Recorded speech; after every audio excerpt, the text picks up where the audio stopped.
Shalom. First and foremost, I want to give all praises and glory and honor that's due to Yahweh, Bahashim, Yahweh Shai, Bahashim Harakakwadash. I'd like to give double honors to the elders and the apostles of Great Millstone that rule well. Blessings and salutations to the hopeful elect. News in this gospel, broad, lifting up the standard of Yahweh, Bahashim, Yahweh Shai, wherever it may be. This is just a quick lesson through the Spirit. Lord's will to be edifying, Lord's will to be straight to the point. This is a video that the brother Pt.1 Gabar posted to his channel titled "Listen, Things Can and Will Change Overnight." I don't know if you brothers, I'm sure you brothers are familiar with the X-Files, when the new season, or what they call they didn't retcon it, meaning that they redacted on things and changed the story up just to fit a narrative. But basically when they came out like with that last season, I believe from the last one that I've seen, because I'm not sure if they're still making X-Files. I don't know if that was just like a special, edition, meaning that they go back into like the anniversaries and stuff, and they create like a legacy type thing. So I'm not really sure, but overall, it was, I believe it was like a Alex Jones type dude. He was basically like into economics, and he was basically like a patriot, like a doomsday prepper almost, and he was basically going into how the financial crisis is going to take place on a Friday, you know what I'm saying, and like literally overnight, and by the next day or like Monday, banks will be shut down. People will be going to these banks to get their money, and they'll literally be riding in the streets. Okay, he went into like particular blackouts and how they was going to shut down particular infrastructure so people won't be able to get their cash out. And it's going to come sudden, man. Okay, because what you have to understand is that this thing has been building up gradually over several decades, even going back into the 2008, 2009 financial crisis here in America, when the housing mortgage, or when the housing industry pretty much collapsed. So they've been called what they call kick the can down the road. They've been literally delaying this collapse by printing money out of thin air, okay, and using up their respective quantitative easing. I believe at that time they may have been at QE2 or 3, but I think now they've ran out of, I think it's like QE4, which QE means quantitative easing, which means basically borrowing money from the Fed, which is a privately owned bank. The tenure that you deal with, or the legal tender you deal with, is in fact privately owned, okay? But basically they're able to borrow money from the elites at a 0% interest rate, which further puts the economy in debt, because I believe they gave this guy Joe Biden an unlimited amount of debt. He can continue to print money, okay? But when you go into this video, it says the financial system frozen overnight, meaning that they're gonna freeze bank accounts, they're gonna freeze particular accounts, escrow accounts. Also, call all Yahweh Shai 144. Also, what do you call those things, man? Retirement savings accounts, HRA accounts, and these accounts, and they're gonna freeze a lot of them overnight to the point that people won't be able to get their money, okay? And it's gonna literally piss a lot of people off, man, okay? And we've been telling you for the longest that, hey, this is gonna be the system that's gonna introduce the MOTB through the banking system, man, okay? So, hey, embrace for impact. So I'm gonna play this video, get a couple of precepts, because, hey, this thing is gonna come suddenly at an instant. Like it tells us in the book of Isaiah, how the swelling of a wall at an instant, meaning that the judgment is getting ready to come literally like overnight. Okay, like one day people are out shopping for their Christmas and their particular residual holidays, and before you know it, you're gonna be thrust into a chaotic world, man, literally overnight.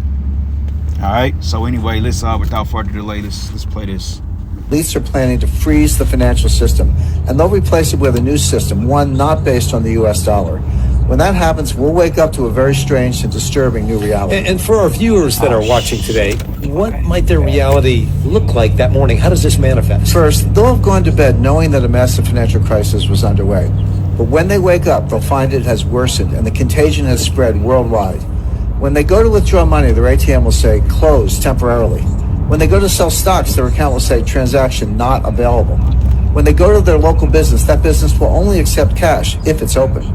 As citizens realize they're being borrowed from their money, riots will erupt. It's going to get really bad really quickly. How would such a freeze actually work? And wouldn't that be highly illegal? Well, it wouldn't be illegal technically, because they've been quietly laying the groundwork for years. They rigged the financial laws, changed the rules of the game to allow this to happen. The stage is set. They have the levers in place. The lights are positioned. Now someone just needs to flick a switch and they'll impose ICE 9 rapidly. Let me play that again, because I didn't really get everything he said. I ended up getting sidetracked, missing my turn as usual. When the next crisis hits, the elites are planning to freeze the financial system, and they'll replace it with a new system, one not based on the U.S. dollar. Right. It says that new system is going to be based on that MOTB. Okay, this common CBD system, central bank digital currency.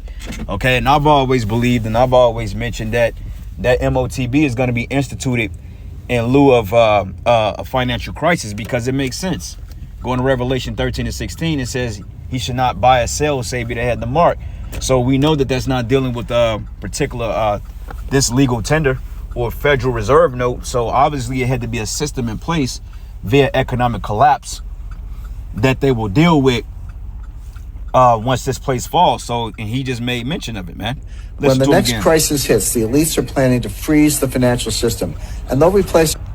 He said they're planning to freeze the financial system, meaning you won't be able to go to your bank.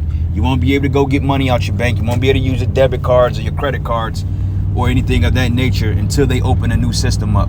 Because this new system is going to be straight up credit based on all around. And this is the reason why they've been conditioning you people for the last 50, 60 years of using credit cards and, wireless money, so to speak, or digital money to get you people in a mindset of using legal tender, man. And that's what it's really all about at the end of the day. Okay, now you got Israelites out there that claim to not see this coming. They say that we're sea theorists. They say that, this is not right. We're fear mongering, but yet you got it from the horse's mouth.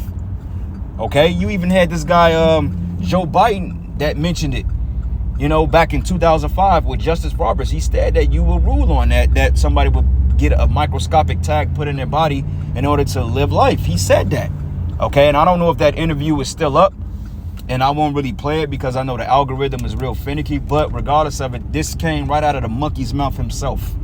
But yeah, you still got Israelites out there that's teaching against the mark of the beast, man. This is highly dangerous here.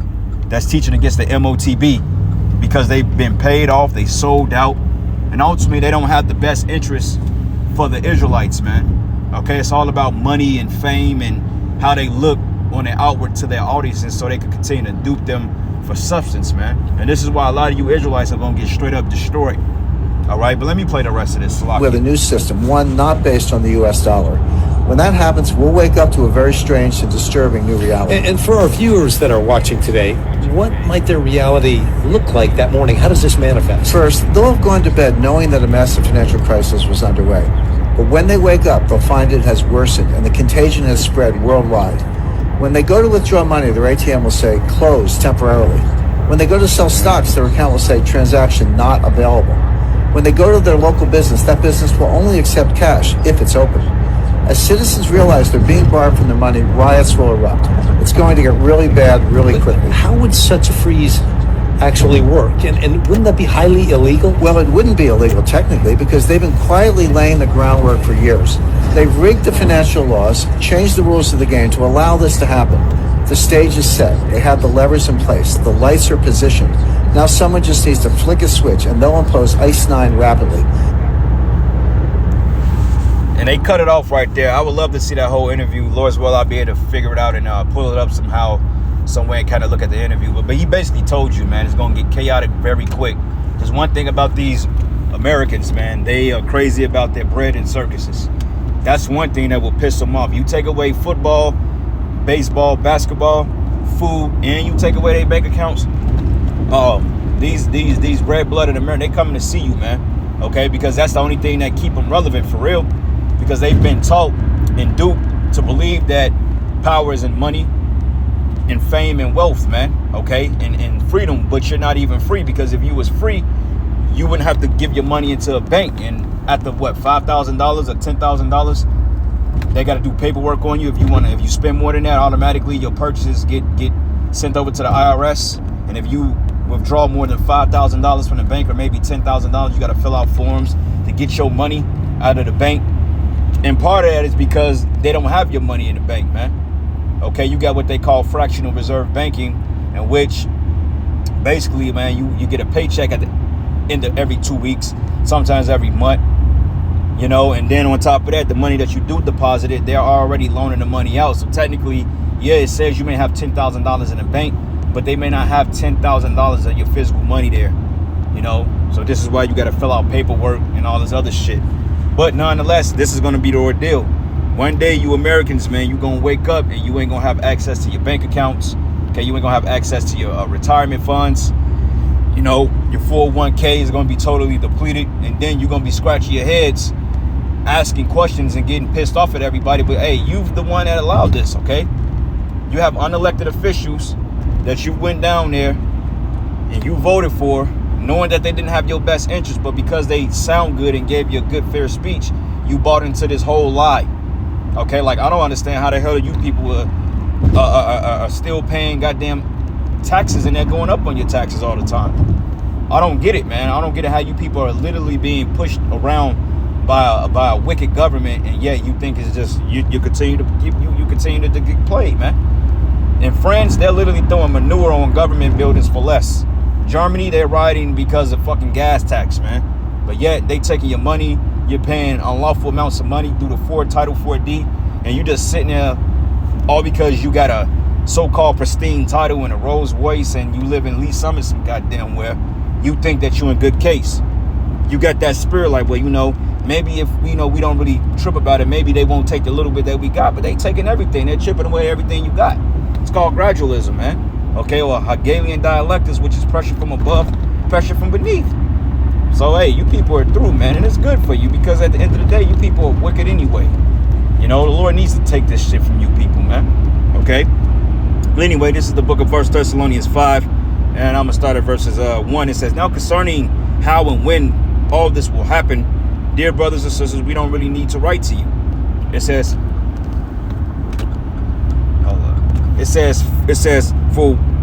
for you know quite well that the day of the Lord's return will come unexpectedly, like a thief in the night. And it's going to come unexpectedly on these people, okay? Because they're not expecting it. You know what I'm saying? Now, hey, let's just say we go to sleep tonight and we wake up and the banks collapse. We're like, oh, shit, that happened pretty quick. But we're going to be able to adapt to it off the strength of us knowing and speaking about it and preparing our minds for it. Like, I'm preparing my mind to deal with this, man, because I know that it's going to happen. Okay, I know it's going to be one day that I'm going to wake up and I'm not going to have a job to go to. I'm not going to have an apartment to live in. I'm not going to have a vehicle to drive. Okay, I'm not going to have money to spend in my account. I know these things are coming. So I've already wrapped my mind around, okay, if this is what happened, this is the mindset you need to have. Because when you're in a mindset of saving and thinking you're going to save your life here, then you're going to lose it. Because, hey, what Yahweh Shai say? He said, who that loseth his life for my sake should find it, but he that saveth his life should lose it. Because you got Jake that's gonna go batshit crazy, man, once their money gets taken from them. Like, you know, I look at all these guys in the world, you know, that deal dope or whatever, man, and all this cash. Half them niggas don't even understand money, man. Okay, you see these guys throwing their money online and all this other dumb stuff, you know, but they don't even realize that they ain't gonna be able to do shit without Esau stepping in. So all your drug dealing and all that shit, hey, you might as well you're gonna have to get a legal pharmacy. Like, you're gonna have to fucking work in a dispensary somewhere and sell it there, because off the rip, you know, you getting ready to be shut down.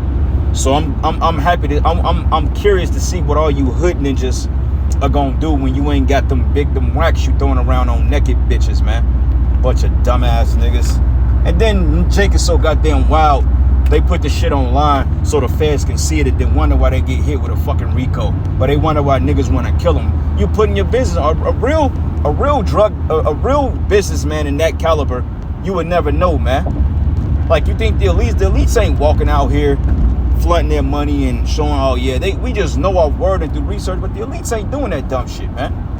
Okay, you ain't gonna catch Jacob Rothschild throwing $1 billion of Federal Reserve notes on some bald head stripper, man. But that's the shit Jake do.